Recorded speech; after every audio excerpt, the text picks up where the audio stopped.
Car में आपने यहाँ पर आ की मात्रा पढ़ा, जबकि नेम में इस ए को आपने ए पढ़ा और बैट में इस ए को आपने ए पढ़ा।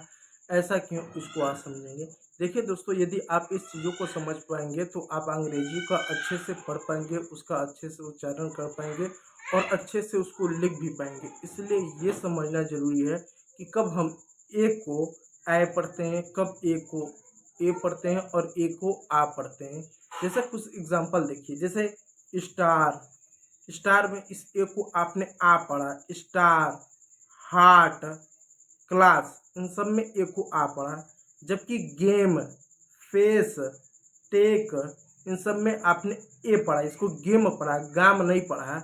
जबकि नीचे कैट पढ़ा, काट नहीं पढ़ा, मैन पढ़ा, मान नहीं पढ़ा, मेन नहीं पढ़ा, मैन पढ़ा, मैप पढ़ा, माप नहीं, मैप नहीं। ठीक है, तो आखिर ऐसा क्यों, उसको समझेंगे। आज के इस वीडियो में हम ये जानेंगे कि कब हम ए को ए पढ़ेंगे। ए मतलब जैसे नीचे दे सकते कुछ शब्द है, जैसे केयर, मेयर, शेयर, वेयर। ऊपर ये जो तीन चीज़ है, इसको हमने पढ़ चुके हैं, देख चुके हैं कई सारे वीडियो में। आज अब ये जानेंगे कि कब किसी शब्द को अय पढ़ते हैं, जैसे केयर, मेयर, शेयर, वेयर। इसके कुछ उदाहरण होते हैं, कुछ इसके नियम होते हैं, उसे समझेंगे ताकि हम अच्छे से पढ़ पाएँ, चीज़ों को समझ पाएँ, चीज़ों को याद कर पाएँ। देख सकते हैं दोस्तों, यहाँ पर नियम आपके सामने आ गया है। नियम नंबर 1, जब किसी भी वर्ड में, जब अंग्रेजी की किसी भी वर्ड में ए के बाद आर ई आए तो ए का उच्चारण ए होगा, ए के रूप में होता है। इसका मतलब क्या है, यानी दोस्तों जब कभी भी आपको अंग्रेजी का कोई ऐसा वर्ड मिल जाए जहाँ पर ए के बाद आर ई हो, जैसे कुछ एग्जांपल लीजिए। जैसे अंग्रेजी का एक वर्ड है, ए के बाद क्या है, आर ई है। यहाँ पर एक अंग्रेजी का वर्ड है, ए के बाद क्या है, आर ई है। यहाँ पर अंग्रेजी का एक वर्ड है, ए के बाद आर ई है। तो ऐसे समय में ए का उच्चारण ए के रूप में होगा। जैसे फेयर, आपने इसको फेयर पढ़ रहे हैं, फार नहीं पढ़ रहे हैं, फेयर। मेयर, लास्ट में अया ए आ रहा है। फेयर, वेयर, मेयर, शेयर और नहीं, स्टीयर, शेयर और केयर।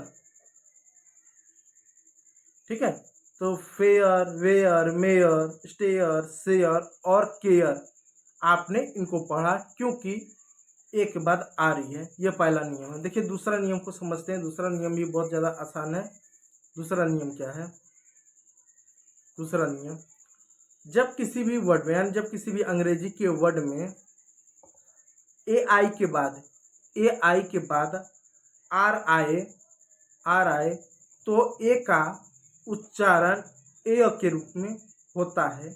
अब ए आई मतलब आर्टिफिशियल इंटेलिजेंस नहीं, वो वाला या नहीं, यानी अंग्रेजी का कोई भी वर्ड में ए आई के बाद आर आए तो उसका उच्चारण वहाँ भी ए होगा। जैसे आप देख सकते हैं चेयर, चेयर में ए के बाद, चेयर में ए आई आया है, ए आई के बाद आपको आर आया है। जैसे हेयर, हेयर में ए के बाद आई आर आया है, हेयर। ठीक है, ए आई के बाद आर आया है। जैसे चेयर में देख सकते हैं ए आई है, उसके बाद आर आया है। हेयर में ए आई के बाद आर आया है। रिपेयर में क्या देख सकते हैं, ए आई के बाद आर आया है। फेयर देख सकते हैं, फेयर में ए आई के बाद आर आया है। एयर में ए के बाद आई आर आया है। स्टेयर हो गया, पेयर हो गया।